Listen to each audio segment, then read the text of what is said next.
لا حول ولا قوة إلا بالله العلي العظيم. أعوذ بالله من الشيطان الرجيم.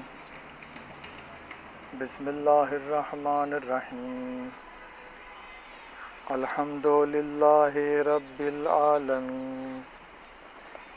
والصلاة والسلام على أشرف الأنبياء والمرسلين وعلى آله الطيبين الطاهرين. رب اشرح لي صدري ويسر لي أمري واحلل عقدة من لساني يفقهوا قولي. اللهم صل على محمد وآل محمد وعجل فرجهم. محترم سامعین، السلام علیکم. حضرت علی علیہ السلام کو خلافت سے محروم رکھنے کے لیے جماعت مخالفین کی مختلف تدبیریں اور ان کی کامیابی کے وجوہات، اس موضوع پر ہماری گفتگو چل رہی ہے. اس موضوع کے تحت ابتدا میں بطور تمہید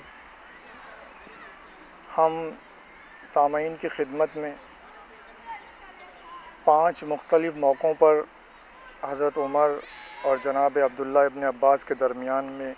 جو بات چیت ہوئی، جو مکالمے ہوئے، ان کا ذکر کرنا چاہتے ہیں کہ جن سے بقول علامہ شبلی نعمانی حضرت عمر کے دل میں چھپے ہوئے رازوں کا پتہ چلتا ہے اور خلافت کے متعلق ان کے خیالات کا اظہار ہوتا ہے. لہذا اس ضمن میں ہم نے ابھی تک آپ کی خدمت میں 3 مکالمے پیش کیے کہ جن میں سے پہلے 2 مکالمے جو تھے وہ علامہ شبلی نعمانی کی کتاب الفاروق سے لیے گئے تھے اور انہیں علامہ شبلی نعمانی نے تاریخ طبری سے حاصل کیا تھا، اور یہی مکالمے تاریخ کامل ابن اسیر میں بھی موجود ہیں. اور گزشتہ تقریر میں جو مکالمہ پیش کیا گیا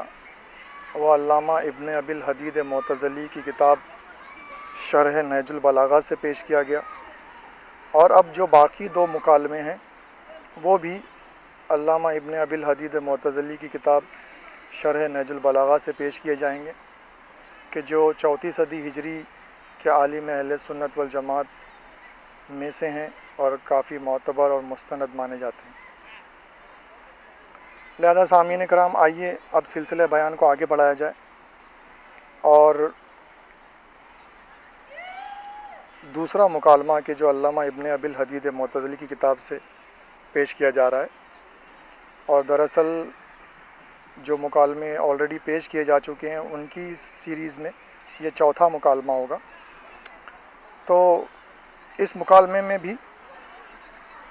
حضرت عمر کی جناب عبداللہ ابن عباس سے بات چیت ہوئی. وہ کچھ اس طریقے سے تھی. حضرت عمر نے کہا، میں تم سے تمہارے ابن عم یعنی حضرت علیہ السلام کی شکایت کرتا ہوں. میں نے ان سے کہا کہ میرے ساتھ چلو. انہوں نے انکار کر دیا، اور اکثر میں ان کو اپنے سے غضبناک ہی دیکھتا ہوں. اس کا کیا سبب ہے؟ عبداللہ ابن عباس نے کہا، یہ درست ہے. ان کا یقین ہے کہ جناب رسول خدا صلی اللہ علیہ وآلہ وسلم نے خلافت ان کو عطا کی تھی. حضرت عمر نے کہا،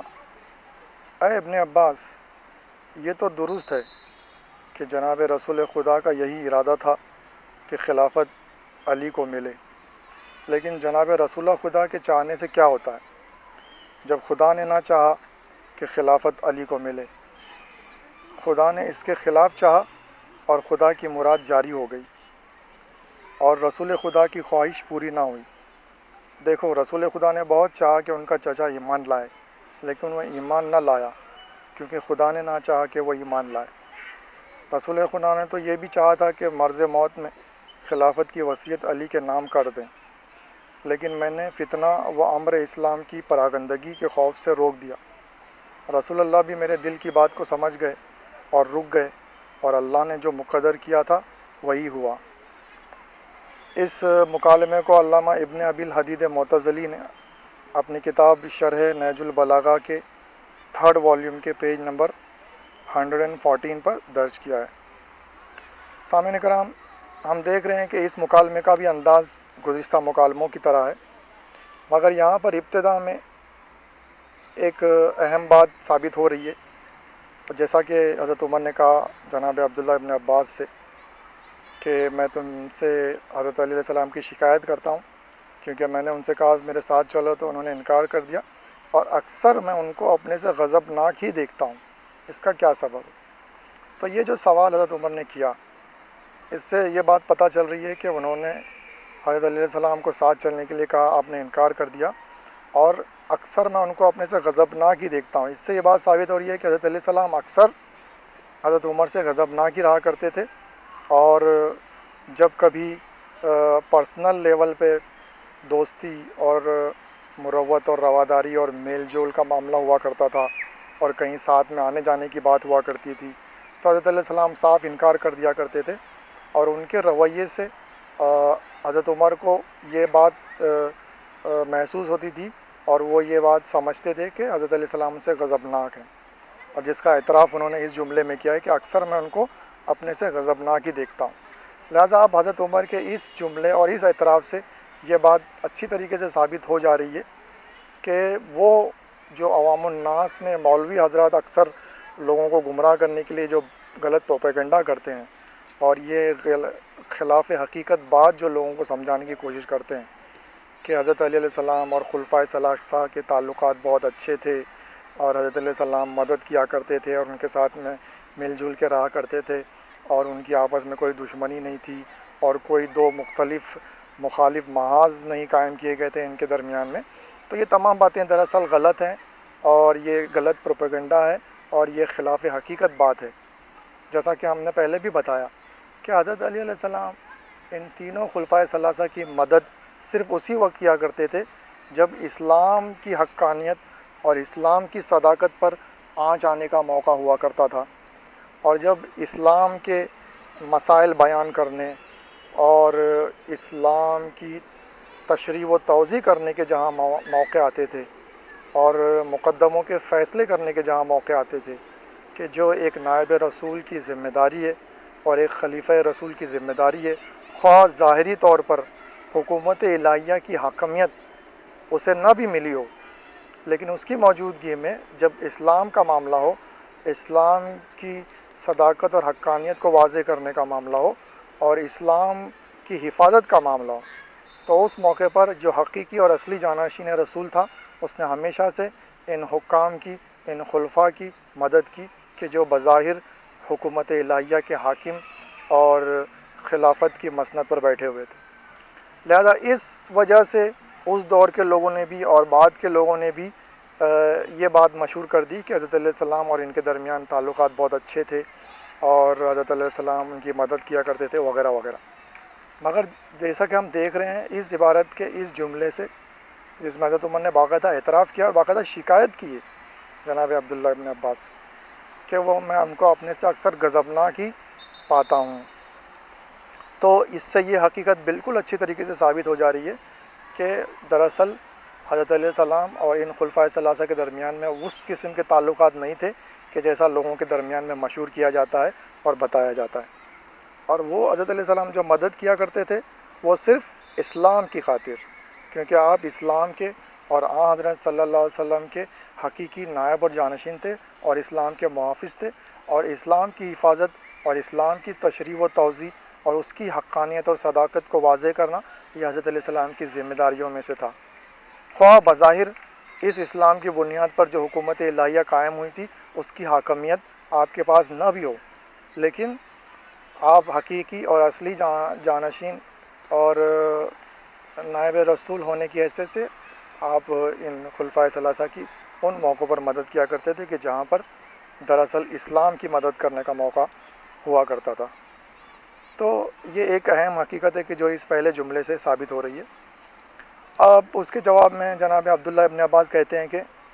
یہ صحیح بات ہے، کیونکہ حضرت علیہ السلام کا یقین ہے اور آپ یہ مانتے ہیں اور یہی حقیقت ہے کہ جناب رسول خدا صلی اللہ علیہ وسلم نے خلافت آپ کو عطا کی تھی اور آپ کو خلیفہ مقرر کیا تھا۔ تو حضرت عمر کہتے ہیں کہ اے ابن عباس، یہ تو درست ہے کہ جناب رسول خدا کا یہی ارادہ تھا کہ خلافت علی کو ملے، لیکن جناب رسول خدا کے چاہنے سے کیا ہوتا ہے؟ دیکھیے اب یہاں پہ اس پہلے جملے میں پہلی بات تو یہ کہ حضرت عمر اعتراف کر رہے ہیں اور قبول کر رہے ہیں کہ ہاں حضرت صلی اللہ علیہ وآلہ وسلم کا ارادہ یہی تھا کہ حضرت علیہ السلام کو خلافت ملے، اور ہاں حضرت صلی اللہ علیہ وسلم حضرت علی علیہ السلام ہی کو خلیفہ مقرر کرنا چاہتے تھے۔ لہٰذا یہ ایک حقیقت اس جملے کے اس حصے سے واضح ہو گئی، ثابت ہو گئی۔ اب وہ کہتے ہیں لیکن جناب رسول خدا کے چاہنے سے کیا ہوتا ہے؟ دیکھیے وہی بات ہے۔ اچھا اس کا انہوں نے کیا، اور اس کے آگے انہوں نے کیا کہا کہ جب خدا نے چاہا کہ خلافت علی کو مولے، خدا نے اس کے خلاف چاہا اور خدا کی مراد جاری ہو گئی اور رسول خدا کی خواہش پوری نہ ہوئی۔ تو اب یہاں پر انہوں نے گھوم پھر کے وہی بات کے جو پچھلے مکالمے میں بھی انہوں نے پیش کی تھی کہ ہاں حضرت تو یہ چاہ رہے تھے کہ حضرت علیہ السلام کو خلیفہ مقرر کریں اور خلافت حضرت علیہ السلام کو ملے، لیکن خدا نے ایسا نہیں چاہا۔ اب دیکھیں یہاں پر حضرت عمر جو ہیں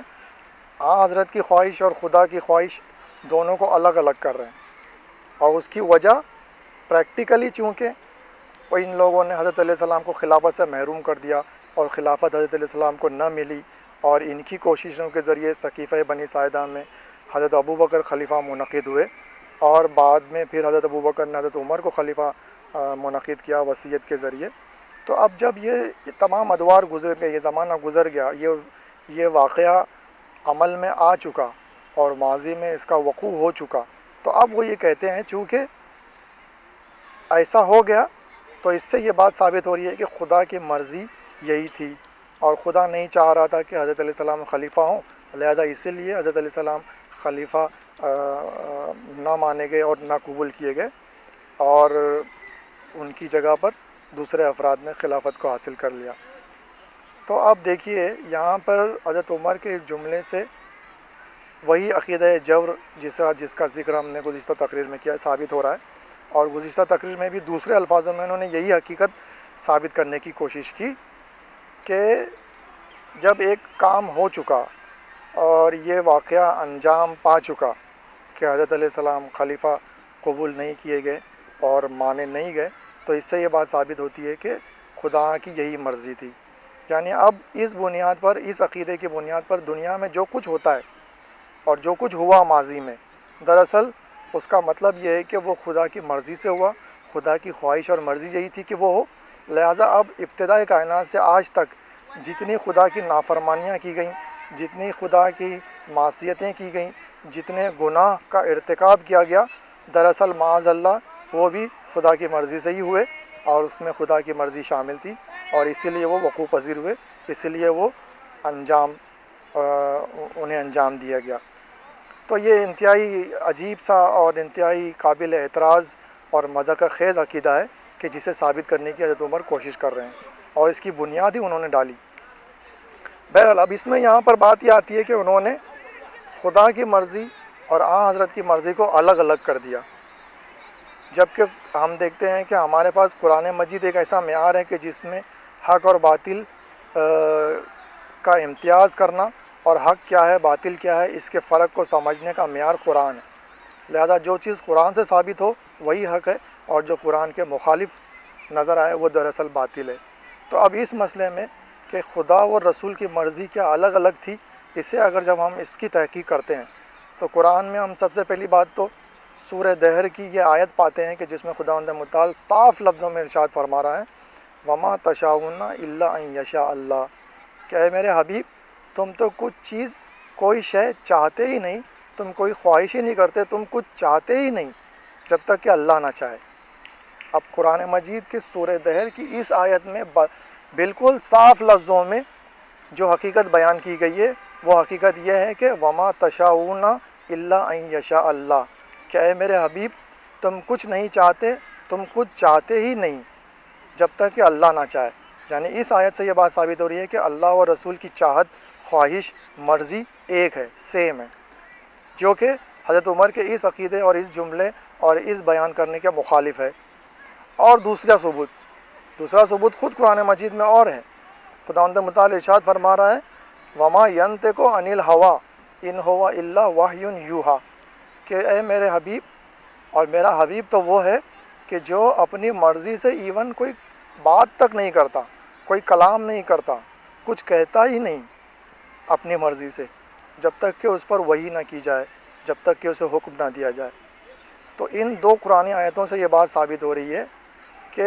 حضرت اپنی مرضی سے، اپنی خواہش سے اور اپنی چاہت سے کوئی چیز نہ وہ بیان کرتے ہیں، نہ اس کے بارے میں بات کرتے ہیں، نہ اس کے بارے میں کلام کرتے ہیں، اور نہ اندرونی طور پر اپنے دل میں کوئی چیز وہ چاہتے ہیں، کسی چیز کی خواہش، کسی چیز کی چاہت، کوئی چیز چاہنا، کسی چیز کی خواہش کرنا، یہ بھی حضرت اپنی مرضی سے اور خود سے نہیں کرتے جب تک کہ اللہ نہ چاہے۔ یعنی ان دو آیاتوں سے ثابت ہوا کہ حضرت کی خواہش، حضرت کی مرضی، حضرت کی چاہت وہی ہے کہ جو اللہ کی خواہش، اللہ کی مرضی اور اللہ کی چاہت ہے، اور حضرت کا کلام، حضرت کی بات، حضرت کے اقوال، حضرت کا کچھ بیان فرمانا، کچھ کہنا، وہ بھی وہی ہے کہ جو خداوند متعال حکم دیتا ہے، اور خدا کے حکم اور اس کی وحی کے مطابق ہی آپ کلام فرماتے ہیں، اور خداوند متعال کی چاہت اور خواہش اور مرضی کے مطابق ہی آپ چاہتے ہیں اور خواہش کرتے ہیں اور آپ کی مرضی ہوتی ہے۔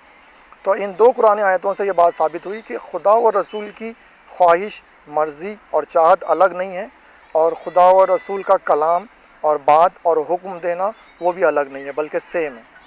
جبکہ ادھر پہ ہم اس عبارت میں حضرت عمر کے اس جملے میں یہ دیکھ رہے ہیں کہ انہوں نے یہ ثابت کرنے کی کوشش کی ہے کہ معاذ اللہ خدا و رسول کی چاہت اور خواہش الگ الگ تھی، خصوصاً خلافت کے معاملے میں حضرت چاہتے تھے کہ حضرت علیہ السلام کو خلیفہ مقرر کریں، خدا نہیں چاہتا تھا کہ حضرت علیہ السلام خلیفہ مقرر ہوں، لہٰذا جو خدا چاہتا تھا وہی ہوا، چونکہ پریکٹیکلی حضرت علیہ السلام کو خلافت سے ہم لوگوں نے محروم کر دیا، اور اپنی تدبیروں اور کوششوں سے ہم نے سقیفہ بنی ساعدہ میں حضرت ابوبکر کو خلیفہ منعقد کیا، اور چونکہ پریکٹیکلی یہ ایکشن اور یہ کام عمل میں آ چکا، پاسٹ میں اس کا وقوع ہو چکا، ماضی میں وہ انجام پا چکا، لہٰذا اس سے یہ بات ثابت ہو رہی ہے کہ یہی خدا کی مرضی تھی۔ کیونکہ ظاہر سی بات ہے اب خدا کی کیا مرضی تھی، کیا نہیں مرضی تھی، خدا نے تو ڈائریکٹ آ کے حضرت عمر کو بتایا نہیں، حضرت عمر کو کیسے پتہ چلا کہ یہ خدا کی مرضی یہی تھی؟ تو اس کی وجہ یہ ہے کہ وہ یہ ثابت کرنا چاہ رہے ہیں کہ چونکہ یہ فعل انجام پا چکا، یہ کام ہو چکا، یہ حقیقت ظہور میں آ گئی کہ حضرت علیہ السلام خلیفہ منعقد تو ہوئے تھے، مقرر بھی کیے گئے تھے، لیکن قبول نہ کیے گئے، امت نے انہیں قبول نہ کیا، امت نے انہیں مانا نہیں، اور پریکٹیکلی چونکہ حضرت علی خلیفہ نہ بن سکے، لہٰذا اس کا مطلب یہ ہے کہ خدا کی مرضی یہی تھی۔ اس بنیاد پر انہوں نے یہ بات کہی ہے، جو کہ بہت بڑے عقیدہ جبر گمراہ کرنے والے عقیدہ جبر کی بنیاد ہے، اور بعد میں امت مسلمہ کی بہت بڑی گمراہی کا ایک بہت بڑا سبب یہی عقیدہ تھا، کہ جسے بعد میں خلفائے بنی امیہ اور خلفائے بنی عباس نے استعمال کیا، اور ہمیشہ ہر وقت اور ہر دور کے ظالم حکمران نے اس عقیدے کو استعمال کیا۔ لہذا سامعین کرام، ہم دیکھ رہے ہیں کہ یہاں پر انہوں نے اس ایسی خلاف عقل اور خلاف منطق اور خلاف حقیقت بات کا ذکر کیا ہے کہ جو بالکل اچھی طریقے سے یہ ثابت ہو رہا ہے کہ یہ غلط ہے، باطل ہے، اور اس میں صرف انہوں نے اپنے اعمال کو ڈیفینڈ کرنے کے لیے اور اپنی کوششوں اور تدبیروں پر پردہ ڈالنے کے لیے اور ان واقعات کی تمام تر ذمہ داری اپنے اور اپنی جماعت کے سر سے ہٹانے کے لیے یہ سارا الزام معاذ اللہ خدا کے سر تھونپ دیا کہ یہ جو کچھ ہوا خدا کی مرضی سے ہوا، اور اس میں یہ غلط بات بھی ثابت کرنے کی کوشش کی کہ معاذ اللہ حضرت اور خدا کی مرضی اور چاہت الگ الگ تھی، اور یہ بالکل یعنی اس میں وہ بھی ایک ڈھکا چھپا پہلو ہے کہ معاذ اللہ حضرت جو اس امر خلافت کے معاملے میں اور حضرت علیہ السلام کو خلیفہ مقرر کرنے کے معاملے میں معاذ اللہ حق سے انحراف کرنا چاہتے تھے، اور آپ معاذ اللہ خدا کی مرضی کے خلاف کوئی کام کرنا چاہتے تھے۔ تو یہ باتیں ہیں۔ اب اس میں یہ بات کہنے کے بعد میں وہ مثال بھی دے رہے ہیں. اب دیکھو، اور یہ وہ مثال ہے کہ جسے انہوں نے تو استعمال کیا ہی کیا، بعد میں ان کے ماننے والوں نے، ان کے وکیلوں نے اور ان کے چاہنے والوں نے بھی اس کو بہت اس بنیاد پر بہت اعلیٰ اور عظیم الشان بنیاد محل تعمیر کیے اور عمارتیں تعمیر کی. اور انہوں نے مثال دی. دیکھو انہوں نے کہا کہ انہوں نے کیا مثال دی جناب ابو طالب کے متعلق، حالانکہ اس میں جناب ابو طالب کا ذکر نہیں ہے. اور یہ بات اکثر ہم کہتے ہیں کہ جہاں کہیں بھی کتب اسلامیہ میں چچا کا لفظ آیا ہے تو پتہ نہیں کیوں چچا کے لفظ کو اکثر، یعنی ہم نے یہ دیکھا ہے کہ ایون قرآن شریف کی تفسیر میں بھی اور کتب احادیث میں بھی، خاص طور پر صحیح بخاری میں جہاں پر چچا کا لفظ آیا ہے، اور قرآن شریف میں جہاں پر وہ آیت کے ذیل میں یہ بات کہی جاتی ہے، یہ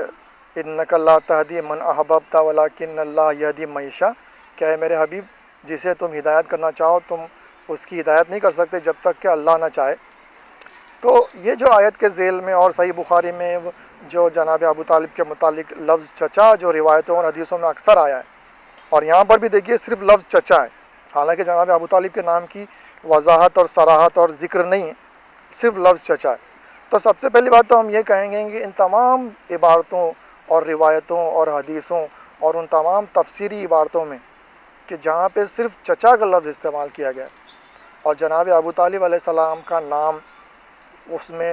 مذکور نہیں ہے، اس میں وہ جناب ابو طالب علیہ السلام کا نام نہیں لیا گیا ہے، جب تک وہ عبارتیں، وہ روایتیں، وہ حدیثیں، وہ تفسیری عبارتیں کہ جن میں صرف چچا کا لفظ استعمال کیا گیا ہے.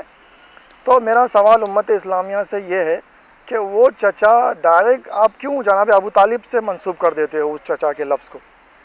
اور کیوں آپ لوگوں کے ذہن میں ابو لہب کا تصور نہیں آتا، اور آپ کیوں اس چچا کے لفظ کو ابو لہب سے نہیں منسوب کرتے، جبکہ ابو لہب کا ذکر باقاعدہ سورہ لہب میں قرآن شریف میں موجود ہے.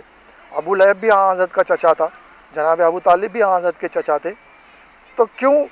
ابو لہب کے جس کا کفر، جس کا شرک قرآن مجید کے سورہ لہب سے بالکل باقاعدہ واضح و آشکار ہے کہ جس میں کسی شک و شبے کی گنجائش نہیں ہے، اس ابو لہب کو چھوڑ کر تمام ان آیتوں کی تفسیروں میں اور تمام ان احادیث و روایات میں کہ جہاں پر صرف لفظ چچا آیا ہے، تو اس صرف لفظ چچا کو کیوں ابو طالب سے منسوب کیا جاتا ہے علیہ السلام، اور کیوں ابو لہب سے اس سے مراد نہیں لی جاتی، جبکہ ابو لہب کا کفر اور شرک قرآن سے باقاعدہ ثابت ہے. لہذا ہمارا یہ کہنا ہے کہ آئندہ جب کبھی علماء اپنی کتابوں میں لکھیں تبصرے کے طور پر اور اپنے بیانات میں اس کا اظہار کریں ان روایتوں، ان حدیثوں اور ان تفسیری عبارتوں کی بنیاد پر کہ جس میں صرف لفظ چچا کا استعمال کیا گیا ہے اور جناب ابو طالب علیہ السلام کے نام کی صراحت اور وضاحت اور ذکر نہیں ہے، تو میرا ان سے یہ کہنا ہے کہ وہ اس لفظ چچا کو ابو لہب سے منسوب کریں. اور حقیقت میں دراصل ان تمام عبارتوں، روایتوں اور حدیثوں میں جو لفظ چچا ہے وہ دراصل ابو لہب کے لیے ہے کہ جس کے کفر اور شرک کا اظہار باقاعدہ قرآن مجید کے سورہ لہب میں موجود ہے. ایک تو بنیادی بات تو یہ، لہٰذا کسی بھی طریقے سے کسی بھی طور پر یہ علمی خیانت جائز نہیں قرار دی جائے گی کہ آپ ایک ایسے چچا کا کہ جس کا کفر اور شرک قرآن مجید کے سورہ لہب سے بالکل واضح اور ثابت ہے، اس کو چھوڑ کر آپ جناب ابو طالب کو اس سے مراد لیں کہ جن کے بارے میں ہم نے اکثر موقعوں پر گزشتہ تقریروں میں بھی اور انشاءاللہ آئندہ بھی جب ہم اپنے ان مضامین اور ان موضوعات کو مکمل کریں گے تو باقاعدہ جناب ابو طالب کے بارے میں بھی بڑی تفصیل میں انشاءاللہ ہم گفتگو کرنے والے ہیں. تو اس موقع پر بھی انشاءاللہ ہم ثابت کریں گے جناب ابو طالب علیہ السلام کا ایمان اور ان کا اسلام. مگر یہاں پر مختصراً یہ کہ اس عبارت میں جیسا کہ ہم دیکھ رہے ہیں کہ صرف چچا کا لفظ استعمال کیا گیا ہے نا، اور بھی صحیح بخاری میں بھی جہاں پر وہ حدیثیں ہیں جہاں جنہیں جناب ابو طالب سے منسوب کیا جاتا ہے ان میں سے بھی بہت سی حدیثوں میں صرف لفظ چچا کا استعمال کیا گیا ہے. اور اس آیت کے ذیل میں جو تفسیری عبارتیں پیش کی جاتی ہیں کہ جس میں ڈائریکٹلی وداؤٹ کچھ سوچے سمجھے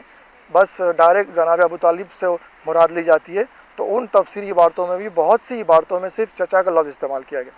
لہذا ہمارا یہ کہنا ہے کہ وہ چچا کا لفظ جو دراصل ہے وہ ابو لہب کے متعلق ہے، نہ کہ جناب ابو طالب کے متعلق. ایک بات. لہٰذا اب چاہیے، حالانکہ اس بنیاد پر اور اس دلیل کی بنیاد پر یہاں آگے ہمیں ڈسکس کرنے کی ضرورت نہیں ہے، لیکن جیسا کہ عام طور پر علماء اہل سنت والجماعت حضرات چچا سے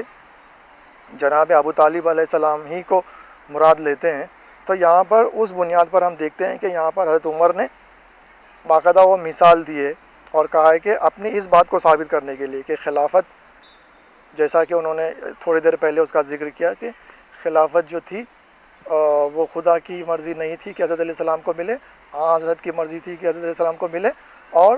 خدا کی مرضی جاری ہوئی اور خدا کی جو مرضی تھی وہی وقوع پذیر ہوئی۔ اور جیسا کہ انہوں نے مثال دی، جیسا کہ رسول خدا نے بہت چاہا کہ ان کا چچا ایمان لائے، لیکن وہ ایمان نہ لایا کیونکہ خدا نے نہ چاہا کہ وہ ایمان لائے۔ تو اب یہاں پر وہ یعنی عام طور پر اس سے یہی مراد لی جاتی ہے کہ اس سے مراد جناب ابو طالب ہیں، حالانکہ ہمارا تو کہنا یہ ہے کہ اس سے مراد ابو لہب ہے، کہ آپ نے ابو لہب کی بہت کوشش کی ہدایت کی، لیکن وہ ہدایت نہ پایا اور آخر میں کافر اور مشرک مرا، اور اس کے کفر و شرک پر باقاعدہ سورہ لہب نازل ہوا، تو جو کہ کوئی محل بحث نہیں ہے یہ بات، مگر بہرحال تو انہوں نے یہ مثال دی، اور اس مثال کو انہوں نے اور ان کے دور کے لوگوں نے اور بعد میں ان کے ماننے والوں نے، چاہنے والوں نے، ان کے وکیلوں نے اور ان کے علماء نے بہت اچھے طریقے سے استعمال کیا۔ تو اب یعنی اس کا مطلب یہ ہوگا کہ دنیا میں جتنے بھی ابتدا سے لے کے آج تک جتنے بھی کافر ہیں، وہ دراصل اس میں ان کا کوئی قصور نہیں ہے، اس میں ان کی کوئی غلطی نہیں ہے، یہ دراصل خدا کی مرضی ہے ایسی کہ خدا نے نہیں چاہا کہ یہ تمام کافر جو ابتدائی کائنات سے حضرت آدم علیہ السلام سے لے کر آج تک جتنے بھی کافر گزرے ہیں، جتنے بھی مشرک گزرے ہیں، جتنے بھی غیر مذاہب کے لوگ گزرے ہیں، ان سب کا کفر اور شرک اور رائے حق کو انہیں قبول نہ کرنا دراصل خدا کی مرضی تھی، اور خدا کی مرضی جاری وہ ساری ہوئی، لہذا اب اس میں ان کا کیا قصور، اور ان کو کیوں دوش دیا جائے۔ اور اسی بنیاد پر صرف کفر اور شرک ہی نہیں بلکہ ابتدائی کائنات سے لے کر آج تک جتنے بھی گناہ اور جتنے بھی معصیتیں ہوئیں خداوند متعال کی معاذ اللہ، اس میں ان گنہگاروں کے، ان معصیت کاروں کا کوئی دوش اور کوئی قصور نہیں، کیونکہ یہ تو خدا کی مرضی تھی، خدا کی مرضی جاری ہوئی، خدا کی جو مرضی تھی وہ ہو کے رہی۔ تو اب پھر ان گنہگاروں کو، ان معصیت کاروں کو اور ان کافروں اور مشرکوں اور منافقوں کو کیا دوش دیا جائے، اور ان کا کیا قصور ہے، جبکہ خدا کی مرضی یہی تھی۔ تو بہرحال تو اب انہوں نے یہ ثابت کرنے کی کوشش کی ہے۔ پھر انہوں نے کہا کہ رسول خدا نے تو یہ بھی چاہا تھا کہ مرض موت میں خلافت کی وصیت علی کے نام کر دیں۔ یہاں پر دیکھیے پھر اس جملے میں باقاعدہ یہ بات ثابت ہو رہی ہے کہ جب آپ نے وصیت نامہ لکھوانا چاہا تھا تو اس وصیت نامے میں آپ چاہتے تھے کہ حضرت علیہ السلام کو خلیفہ مقرر کر دیں۔ اس کا اعتراف خود حضرت عمر کر رہے ہیں، اور علامہ ابن ابی الحدید معتزلی آج سے 1100 سال پہلے اپنی کتاب میں اسے لکھ رہے ہیں۔ لیکن وہ کہتے ہیں میں نے فتنہ و امر اسلام کی پراگندی کے خوف سے روک دیا، جیسا کہ ہم نے گزشتہ مکالمے میں بھی اس کا ذکر کیا کہ انہوں نے اب ریزن کیا دیا کہ میں نے روک دیا، تو اب یہاں پہ وہ ریزن دے رہے ہیں کہ میں نے روک دیا اس لیے کہ فتنے کے ڈر سے، کہ اس بات سے اور اس ڈر سے اور اس خوف سے کہ امت مسلمہ میں فتنہ برپا ہو جائے گا، اور امر اسلام جو ہے یعنی اسلام کا جو معاملہ ہے وہ پراگندہ ہو جائے گا، یعنی فتنہ و فساد برپا ہو جائے گا، اور امر اسلام جو ہے وہ پراگندہ ہو جائے گا، لوگوں میں اختلاف و انتشار پھیل جائے گا، لوگ اسے قبول نہیں کریں گے، جنگ و جدال کا ماحول پیدا ہو جائے گا وغیرہ وغیرہ۔ اس بنیاد پر انہوں نے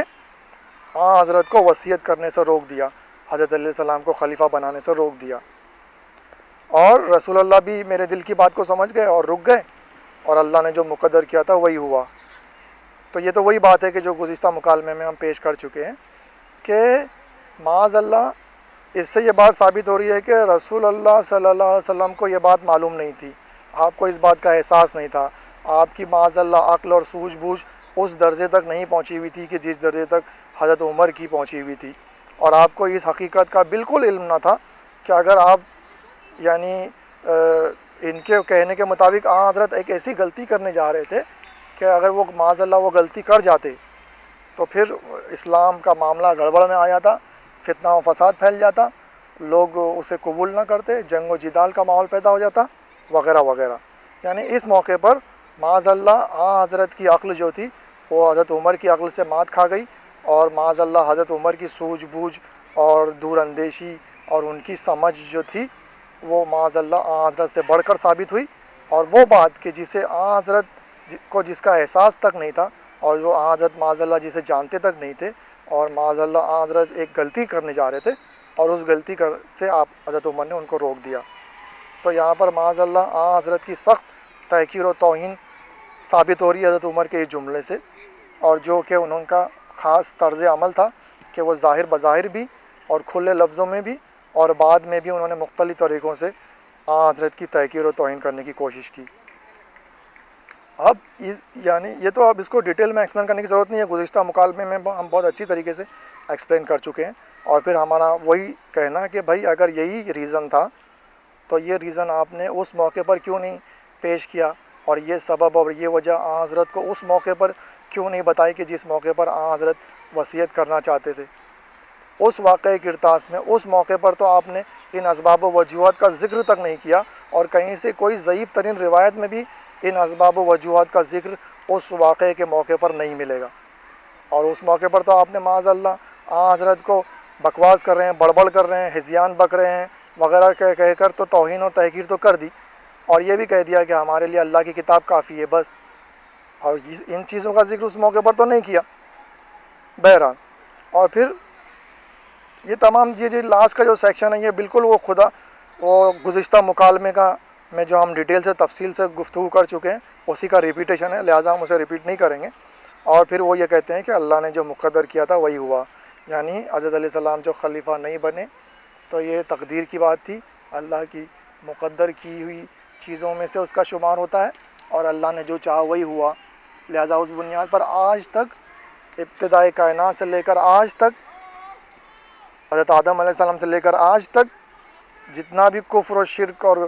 جتنے بھی گناہ اور معصیتیں کی گئی وہ سب دراصل چونکہ آلریڈی ہو چکی، تو یہ اس بات کا ثبوت ہے کہ وہ خدا کی مرضی اس میں شامل تھی اور خدا کی مرضی سے وہ ہوئے، لہٰذا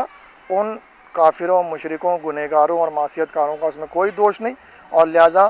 آخرت میں انہیں سزا دینا اور ان کو جہنم میں جلانا اس میں بھی کوئی سینس نظر نہیں آتا، کیونکہ ظاہر سی بات ہے یہ تو خدا کی مرضی تھی، خدا کی جو مرضی تھی، خدا نے جو چاہا تھا وہ ہوا، تو اب اس میں ان بندوں کا کیا قصور اور ان کو کیوں سزا دی جائے۔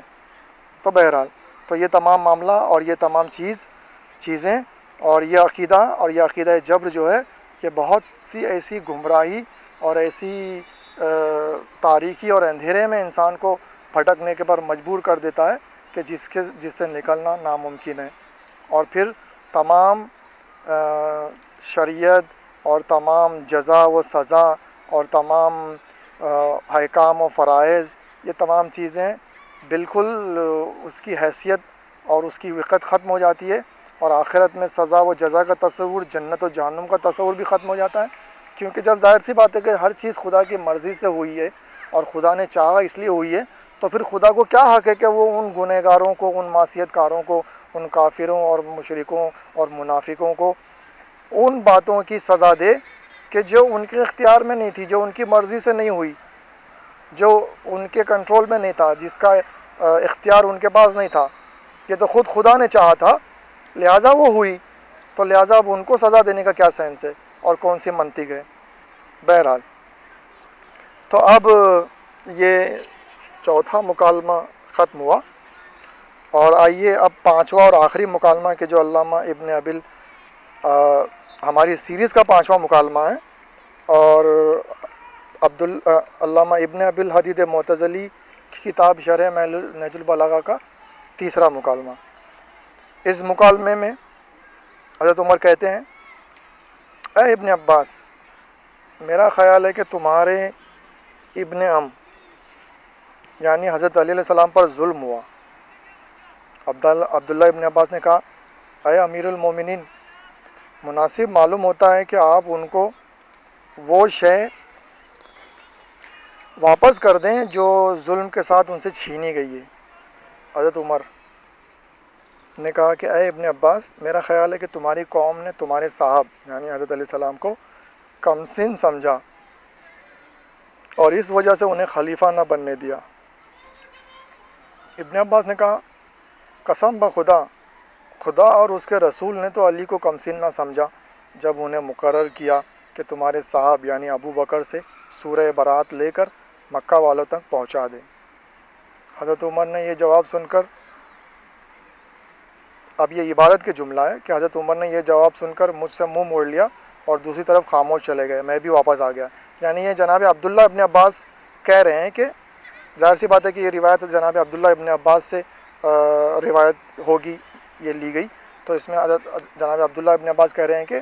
حضرت عمر نے یہ جواب سن کر مجھ سے منہ موڑ لیا اور دوسری طرف خاموش چلے گئے، میں بھی واپس آ گیا۔ لہٰذا یہ عبارت جو علامہ ابن ابی الحدید معتزلی کی کتاب شرح نہج البلاغہ سے لی گئی ہے، وہ اس کے 3rd والیوم کے پیج نمبر 105 پر موجود ہے۔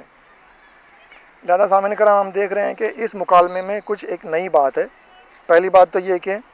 حضرت عمر نے کہا کہ اے ابن عباس، میرا خیال ہے کہ حضرت علیہ السلام پر ظلم ہوا۔ تو جناب عبداللہ ابن عباس نے کہا کہ اے امیر المومنین، مناسب معلوم ہوتا ہے کہ آپ ان کو وہ شے واپس کر دیں جو ظلم کے ساتھ ان سے چھینی گئی ہے، یعنی خلافت۔ تو اب دیکھیے کہ اس میں پہلی بات تو یہ ثابت ہو رہی ہے بات کہ خود اس کا یعنی اعتراف حضرت عمر نے بھی کیا، جناب عبداللہ ابن عباس نے بھی، کہ حضرت علیہ السلام سے جو خلافت چھینی گئی تو یہ دراصل ان پر ظلم ہوا۔ اب وہ کہہ رہے ہیں جناب عبداللہ ابن عباس کے جو ظلم سے جو تم نے وہ خلافت چھین لی تو واپس کر دو۔ تو لیکن اب اس کا انہوں نے ڈائریکٹ کوئی جواب نہیں دیا کہ کیا، خالی انہوں نے یہ کہا کہ حضرت عمر نے اس کے جواب میں کیا کہا کہ اے ابن عباس، میرا خیال ہے کہ تمہاری قوم نے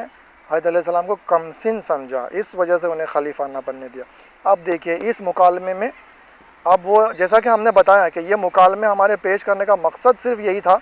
کہ ان مکالموں میں خلافت کے متعلق حضرت عمر کے دل میں کیا راز تھے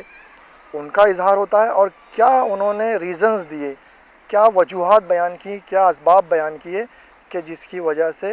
حضرت علیہ السلام خلافت سے محروم رکھے گئے اور کیے گئے۔ تو اس میں انہوں نے مختلف موقعوں پر مختلف ریزنز دیے۔ تو اس میں سے ایک ریزن اس یہاں پر وہ یہ دے رہے ہیں کہ حضرت علیہ السلام کم سن تھے، یعنی آپ کم عمر تھے، آپ کی عمر کم تھی، لہذا اس لیے قوم نے خلیفہ نہ بننے دیا۔ اب سامعین کرام دیکھیے کہ جیسا کہ ہم نے پہلے بھی وہ مزاح والی، جب ہم مزاح کے بارے میں گفتگو کر رہے تھے تو وہاں پر ایک اور جگہ پر انہوں نے اور بھی ریزن دیا تھا کہ معاذ اللہ حضرت علیہ السلام کو وہ خلیفہ اس لیے نہیں بنا رہے کہ ان میں سینس آف ہیومر زیادہ ہے، وہ ہنسی مذاق زیادہ کیا کرتے ہیں اور مزاح زیادہ کیا کرتے ہیں۔ تو یہ مختلف موقعوں پر حضرت عمر نے مختلف ریزنز دیے کہ جس سے یہ بات ثابت کرنے کی انہوں نے کوشش کی ہے کہ معاذ اللہ حضرت علیہ السلام خلافت کے لیے موضوع و مناسب نہ تھے۔ اب یہاں پر وہ جو کمسنی کا بہانہ جو بنا رہے ہیں، تو اس کے جواب میں اسی وقت حضرت عبداللہ ابن عباس نے جو جواب دیا وہ اتنا کافی جواب تھا کہ حضرت عمر کو اس کے بعد میں کچھ بات کرنے کو نہیں سمجھا اور وہ چپ چاپ منہ موڑ کر چلے گئے خاموشی سے۔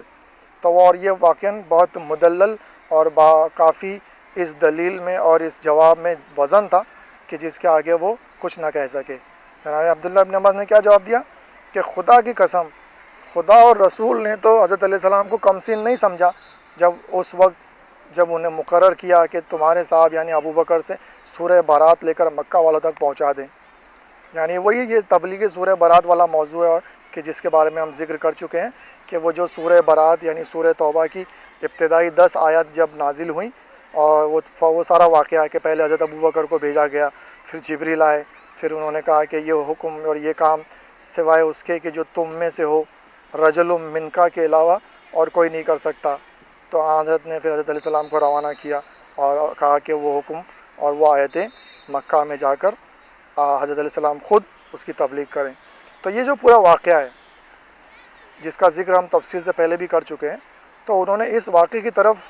انہیں ریفر کیا، انہیں یاد دلایا یہ واقعہ کہ خدا و رسول نے تو حضرت علیہ السلام کو کمسن نہیں سمجھا کہ جب یہ ذمہ داری خدا و رسول نے حضرت علیہ السلام کو دی، اور باقاعدہ تمہارے صاحب یعنی جناب ابو بکر سے یہ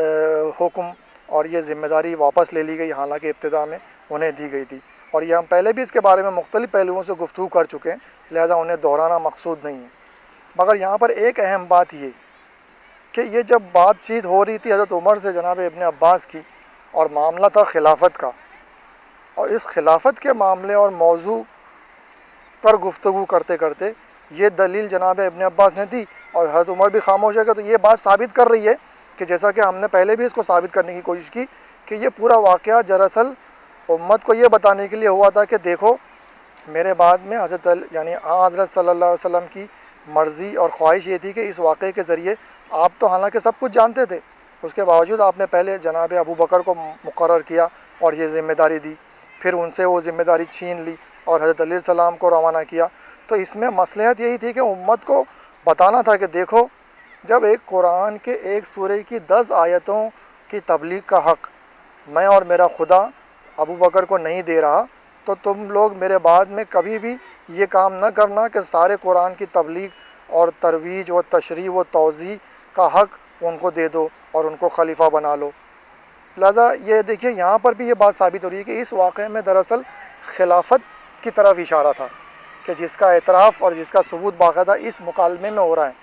کہ جناب عبداللہ ابن عباس حالانکہ بات ہو رہی تھی خلافت کے موضوع پر کہ ظلم سے چھینی گئی واپس کر دو، وہ بہانہ بنا رہے تھے کہ نہیں کم سن تھے اس لیے خلیفہ نہیں بنائے گئے، تو اب یہ دلیل دے رہے ہیں سورہ برات کے اس واقعے کی کہ اس واقعے میں تو خدا اور رسول نے انہیں کم سن نہ سمجھا اور انہیں یہ ذمہ داری سونپ دی کہ جس کے بعد میں حضرت عمر بالکل خاموش ہو گئے۔ تو اس سے بات ثابت ہو رہی ہے کہ یہ واقعہ جو تھا دراصل اس کا خلافت سے براہ راست تعلق تھا، اور یہ اس بات کو ثابت کرنے کے لیے تھا کہ دیکھو حضرت کی غیر موجودگی میں اور حضرت کے بعد حضرت کے جو کام ہیں اور حضرت کی خلافت اور نیابت جو ہے وہ دراصل حضرت علی علیہ السلام کا حق ہے، اور اس کو بہت اچھے طریقے سے ثابت کرنے کے لیے باقاعدہ پہلے حضرت ابو بکر کو یہ کام دیا گیا، یہ ذمہ داری دی گئی اور پھر ان سے واپس لے لی گئی تاکہ امت متنبہ ہو، امت کو یہ بات کھل کر اور اچھے طریقے سے سمجھ میں آئے، تاکہ امت یہ بات اچھی طریقے سے جان لے کہ حضرت کی نیابت اور جانشینی، کیونکہ ظاہر سی بات ہے دیکھیے یہ جو تبلیغ سورہ برات کی جو معاملہ تھا یہ دراصل حضرت زندہ تھے، موجود تھے، یہ دراصل آپ کا کام تھا، لیکن آپ اپنا کام کسی اور کو دے رہے ہیں، یعنی وہ آپ کا نائب اور آپ کا جانشین اور آپ کا خلیفہ بن کر یہ کام انجام دے رہا ہے۔ تو اس بنیاد پر یہ بات ثابت ہوئی کہ دیکھو حضرت کی نیابت، حضرت کی خلافت، حضرت کی جانشینی، یہ جو ایک ایسا مسئلہ ہے کہ اس میں اس کا حقدار اور اس کا مستحق صرف حضرت علیہ السلام ہے اور حضرت ابو بکر نہیں ہے۔ لہذا یہی حقیقت یہاں پر عبداللہ ابن عباس نے بھی ثابت کی، اور اس حقیقت کے سامنے حضرت عمر جیسے ذہین شخص کا بھی دماغ نے کوئی کام نہیں کیا اور وہ خاموش ہو گئے اور انہیں کوئی جواب سمجھ میں نہیں آیا اور وہ خاموش ہو کر منہ موڑ کر دوسری طرف چلے گئے۔ لہذا سامعین کرام اب یہ خلافت کے متعلق یہ جو 5 مکالمے تھے یہ ہم نے پیش کیے، اور اس میں ہم نے دیکھا کہ مختلف موقعوں پر حضرت عمر نے مختلف باتیں کی اور مختلف اسباب و وجوہات بتائے اور مختلف ایسے رازوں کو انہوں نے فاش کیا کہ جو اس سے پہلے، کیونکہ ظاہر سی بات ہے یہ تمام مکالمے اور یہ تمام باتیں اس دور میں ہوئی، اس وقت ہوئی کہ جب حضرت عمر باقاعدہ خلیفہ مقرر کیے جا چکے تھے، اور اپنے دور خلافت کے دوران میں جب حضرت عمر کو حکومت اور اقتدار مل چکا تھا، جب وہ مسند خلافت پر متمکن ہو چکے تھے، اور جب انہیں کسی بات کا ڈر اور خوف نہ تھا،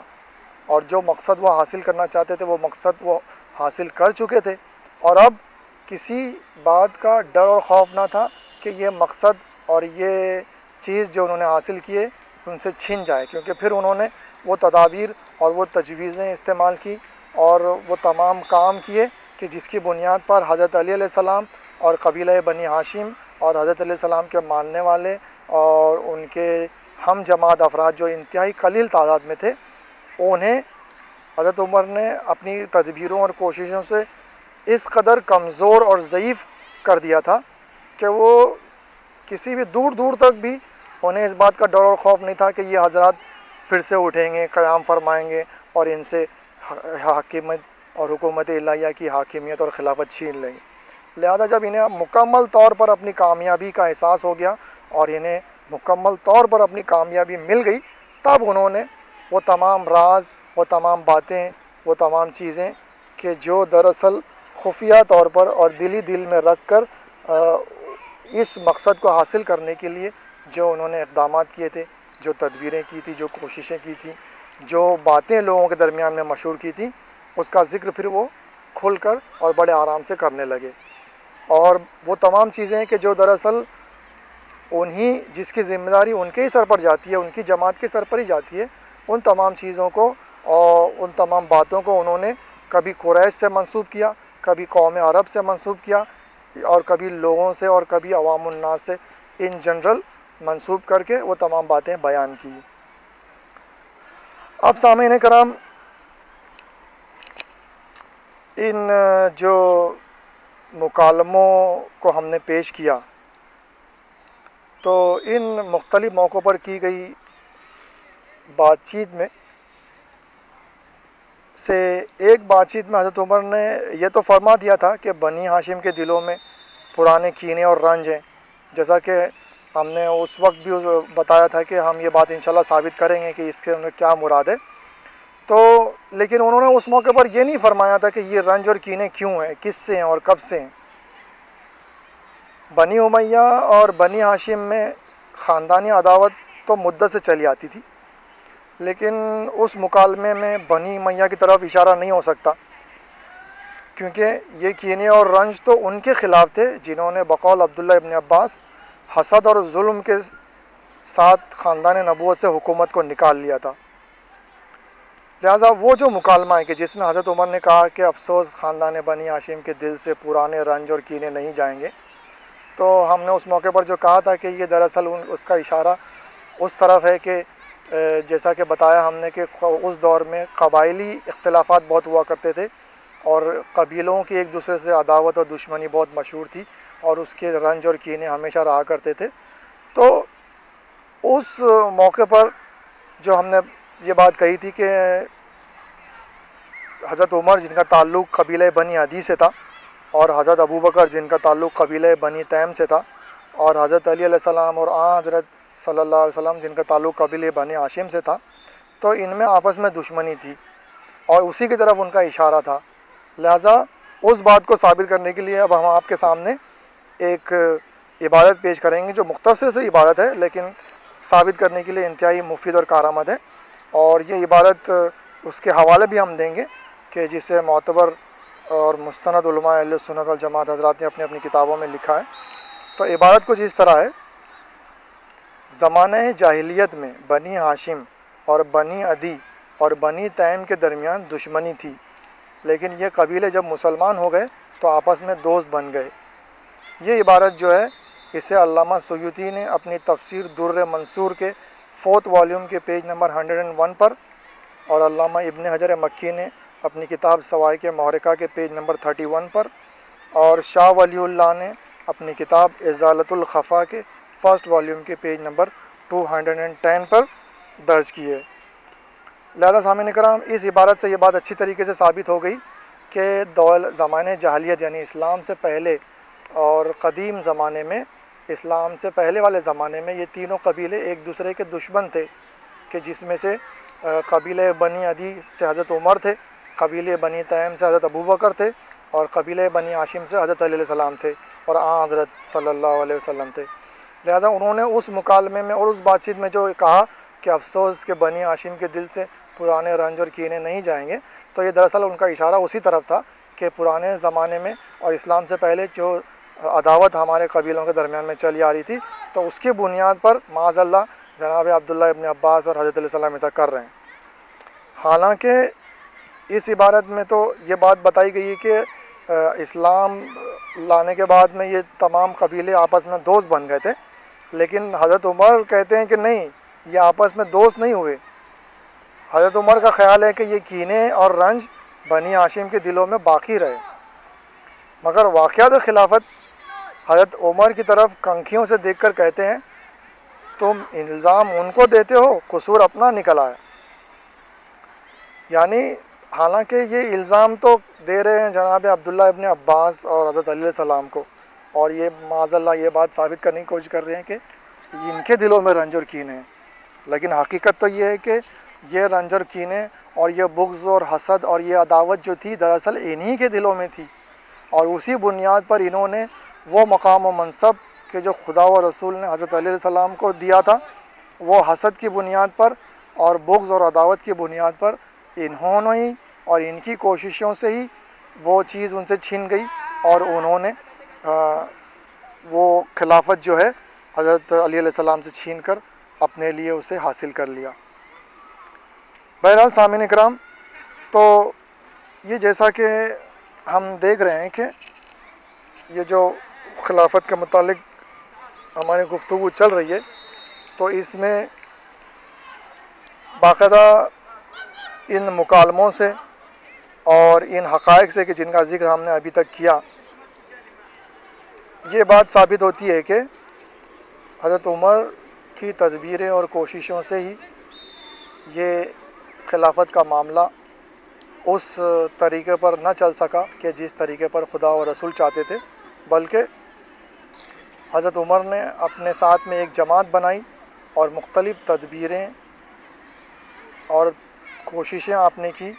کہ جس کی بنیاد پر وہ اس خلافت کو حضرت علیہ السلام سے چھیننے میں کامیاب ہوئے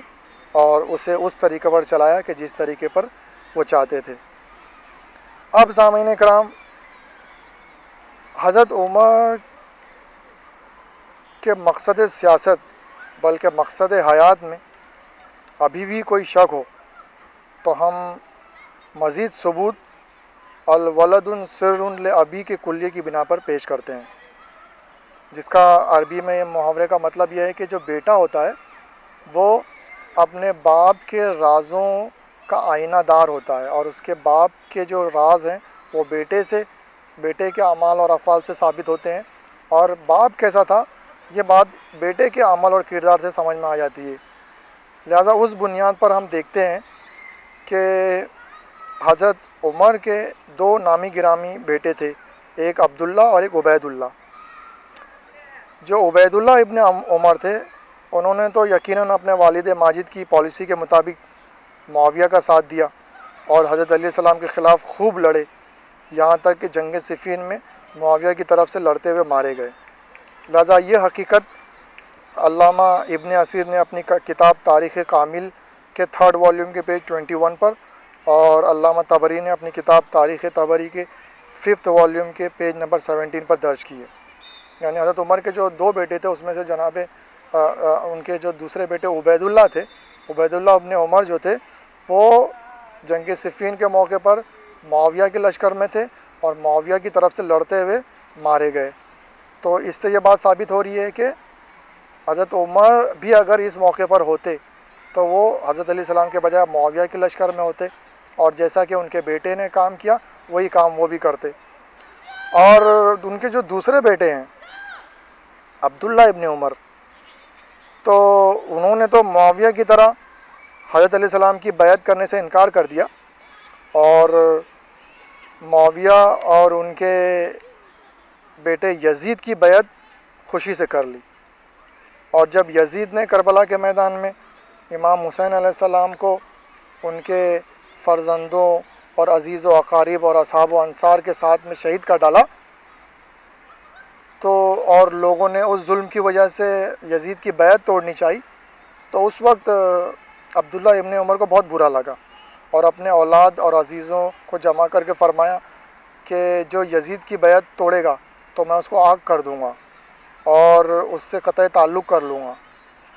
اور ان کو بھی اپنے والد ماجد کی طرح ایسے موقع پر جناب رسول خدا کی ایک حدیث یاد آ گئی، اور انہوں نے مدینے والوں کے مجمع میں فرمایا، میں نے جناب رسول خدا کو یہ کہتے ہوئے سنا ہے کہ ہر ایک بغاوت کرنے والے کے لیے قیامت کے دن ایک جھنڈا ہوگا جس پر یہ لکھا ہوا ہوگا کہ اس نے فلاں شخص سے بغاوت کی۔ اور اس روایت کو امام احمد ابن حنبل نے اپنی مسند 2nd والیوم کے پیج 48، 96، 97 پر، اور علامہ ابن حجر عسقلانی نے کتاب فتح الباری فی شرح صحیح بخاری کے 3rd والیوم کے پیج 13th والیوم کے پیج 61 پر درج کیا ہے۔ اور یہی روایت جو ہے وہ صحیح بخاری میں بھی موجود ہے کہ جسے ہم صحیح بخاری کے موضوع کے تحت تفصیل سے حوالے کے ساتھ پیش کر چکے ہیں۔ لہذا سامعین کرام، ہم دیکھ رہے ہیں کہ حضرت عمر کے دو بیٹے تھے، دو بیٹوں میں سے ایک بیٹا جو عبید اللہ تھا وہ تو جنگ صفین میں معاویہ کے لشکر میں شامل ہوا اور حضرت علی علیہ السلام سے جنگ کرتا ہوا مارا گیا. اور دوسرا بیٹا جو تھا وہ اس نے تو حضرت علی علیہ السلام کی تو بیعت نہیں کی، لیکن معاویہ کی بیعت کی، اور معاویہ کے بعد میں ایون یزید کی بیعت کی. اور اس موقع پر کہ جب کہ امام حسین علیہ السلام کا جو واقعہ کربلا پیش آیا، تو اس واقعہ کربلا کے بعد میں جب تمام امت اسلامیہ نے یزید کی بیعت توڑ دی، تو اس موقع پر یہ اتنے زیادہ یعنی یزید کے چاہنے والے تھے کہ انہوں نے باقاعدہ یہ تمام مجمع اور اپنے تمام رشتہ داروں، دوست یاروں، رشتہ داروں سب کو جمع کر کے یہ بات انہوں نے لوگوں سے بیان کی، اور یہ بات کہی کہ دیکھو جو یزید سے بیعت توڑ دے گا میرا اس سے کوئی تعلق نہیں، اور بیعت مت توڑو، بلکہ میں اور اس موقع پر اس چیز کو ڈیفینڈ کرنے کے لیے اپنے باپ کی طرح انہیں یہ حدیث بھی یاد آ گئی کہ معاذ اللہ حضرت نے فرمایا ہے کہ بغاوت کرنے کی ممانعت ہے. اور یہ جو ہم نے ابھی روایت پیش کی جسے انہوں نے لوگوں کے سامنے ذکر کیا. تو اب ہم دیکھ رہے ہیں کہ جناب عبداللہ ابن عمر کا کیا حال تھا، اور وہ یزید کی بیعت پر کس قدر سختی سے پابند تھے. اور ایون واقع کربلا کے بعد میں بھی انہوں نے یزید کی بیعت نہیں توڑی، حالانکہ تمام اہل مدینہ اور تمام امت اسلامیہ کی اکثریت نے واقع کربلا کے بعد میں یزید کی بیعت توڑ دی. تو اب اس سے کیا ثابت ہو رہا ہے؟ اس سے وہی بات ثابت ہو رہی ہے الولد سر لابی، کہ بیٹے جو ہوتے ہیں، بیٹا جو ہوتا ہے وہ اپنے باپ کے رازوں کا آئینہ دار ہوتا ہے. اور اس سے یہ بات سمجھ میں آتی ہے کہ یہ جو دونوں بیٹے تھے انہوں نے جو کردار تاریخ میں درج کروایا اور جو عمل انہوں نے انجام دیے، اس سے یہ بات ثابت ہو رہی ہے کہ دراصل یہ اسی تعلیم و تربیت اور پرورش کا اثر تھا کہ جو ان کے باپ نے ان کی. اور اگر ان کے کرداروں اور عمل سے یہ بات ثابت ہو رہی ہے کہ اگر ان کے زمانے میں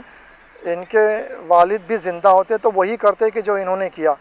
کیونکہ ظاہر سی بات ہے بیٹے جو ہوتے ہیں وہ اپنے باپ کے اعمال اور کردار کا آئینہ ہوتے ہیں، اور اسی کی تعلیم اور تربیت اور پرورش کے اثر سے ان کی شخصیت بنتی ہے اور ان کی شخصیت ابھرتی ہے، اور وہ جو مختلف کام کرتے ہیں اس کی ساری ذمہ داری والدین پر ہوتی ہے، والدین پر جاتی ہے. تو یہ بھی ایک اہم تاریخی حقیقت ہے کہ جس سے ہمیں یہ بات سمجھنے میں آسانی ہوگی کہ دراصل حضرت عمر کی سیرت اور ان کا کردار اور ان کے عقائد و اعمال کیا تھے، اور کس بنیاد پر انہوں نے اپنے بیٹوں کی تعلیم و تربیت اور پرورش کی تھی، کہ جس کا نتیجہ یہ نکلا کہ دونوں بیٹوں میں سے کسی نے بھی حضرت علی علیہ السلام کو نہ مانا، ان سے دوستی اور محبت نہ کی، ان کی بیعت نہ کی، بلکہ ایک نے تو باقاعدہ ان کے دشمن معاویہ کی طرف سے لڑتے ہوئے اپنی جان گنوا دی، اور دوسرے نے معاویہ تو بھی ایک حساب سے ظاہری رواداری کیا کرتا تھا اور امت کے سامنے ٹھیک ٹھاک طریقے سے رہا کرتا تھا. تو چلو اگر عبید اللہ کو اتنا الزام نہ بھی دیا جائے تو عبداللہ کو کیا کہا جائے گا کہ جس نے معاویہ کے بیٹے شرابی اور اس بیٹے کہ جو بندروں اور کتوں سے کھیلتا تھا، اور جس نے واقع کربلا میں امام حسین علیہ السلام کو اتنی مظلومیت کے ساتھ شہید کر دیا گیا جس کے حکم سے. اور پریکٹیکلی دیکھیے کہ وہ امت مسلمہ کے جو آلریڈی یزید کی بیعت کر چکی تھی، مگر واقع کربلا کے بعد میں اس امت مسلمہ کی اکثریت نے اس کی بیعت توڑ دی، اہل مدینہ کی اکثریت نے اس کی بیعت توڑ دی. لیکن عبداللہ ابن عمر نہیں، یزید سے اتنی محبت، یزید کی بیعت پر اتنی استقامت کہ واقع کربلا کے بعد میں بھی بیعت توڑنے کو راضی نہیں ہے، بلکہ جو بیعت توڑے اس سے اپنے قطع تعلق اور آگ کرنے کا ذکر کر رہے ہیں اور وغیرہ وغیرہ، اور وہ حدیثیں بتا رہے ہیں. لہذا سامعین، تو یہ ایک ٹھنڈے دل سے غور کرنے والی بات ہے کہ جس سے ہمیں یہ تمام ان بیٹوں اور ان کے باپ کے متعلق ان کی حقیقت اور سمجھنے میں آسانی ہوگی. لہذا اب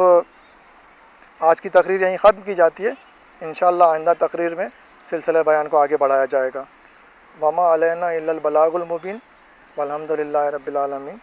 والسلام علیکم ورحمۃ اللہ وبرکاتہ.